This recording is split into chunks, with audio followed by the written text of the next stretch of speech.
حضرت ابو الحسن रहमतुल्लाह ताला अलैह फरमाते हैं कि बच्चे थे घर में 6-7, गुर्बत थी, काम मिलता कोई नहीं था और मैं काम चोर नहीं था, काम ढूंढता था, पर अल्लाह की कुदरत के काम नहीं मिलता था। फरमाते हैं कि मैंने एक दिन अपनी अहलिया से कहा कि आज मैं फिर जाता हूँ काम ढूंढने, तो मेरी बीवी बड़ी फर्मा बरदार थी, पर उस दिन ना गुर्बत के हाथों तंग आके कहने लगी आज ना कुछ लेके आया तो मैं बच्चे लेके मेके चली जाऊंगी। शेख फरमाते हैं कि मैं बड़ा परेशान घर से निकला, पर मैंने सुबह से लेके जोर तक काम ढूंढा, काम मिला कोई नहीं। तो मेरे दिल में ख्याल आया चलो काम नहीं मिलता तो अल्लाह अल्लाह तो करे ना, चलो बंदों की मजदूरी नहीं मिलती तो रब करीम की इबादत ही करते हैं। फरमाते हैं कि मैंने ना फुरात के पानी से वुजू किया, नहर के, शदीद धूप थी, साथ रेत थी और रेत तप रही थी। मैंने अपना रुमाल वहीं मुसल्ला के तौर पर बिछा लिया और फरमाते हैं कि जोर से लेकर असर तक नमाज पढ़ी, धूप भी पूरे जोर पे, पर मेरे सजदे का ज़ौक़ भी पूरे जोर पे। फरमाते हैं कि असर तक मैंने नफल पढ़े, दिल ढलने लगा, असर की नमाज पढ़ी और मैं वहां से चला।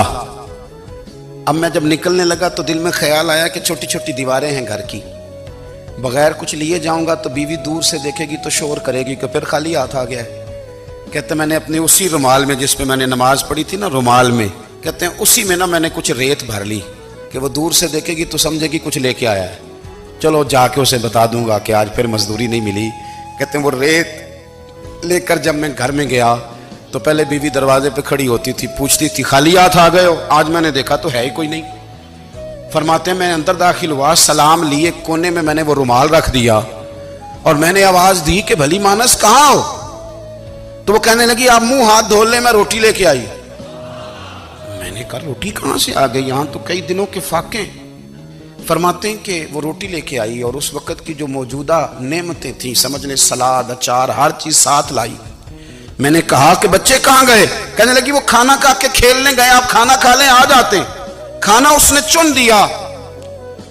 मैंने हैरत अंगेज लहजे में सारी नेमतें अपने दस्तरखान पे देख करके बीवी से पूछा ये कहां से आया खाना, बच्चों को तूने कहां से खाना खिलाया, ये सारा कुछ कैसा है?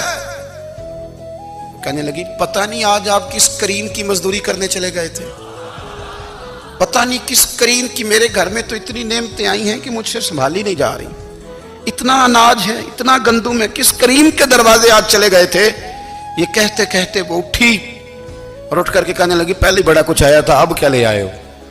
और जा करके ना उसने वो रेत वाला रुमाल खोला, कहने लगे मैं तो लेके आया था रेत, तो मेरे रब ने उसे भी सोने और हीरे बना दिया।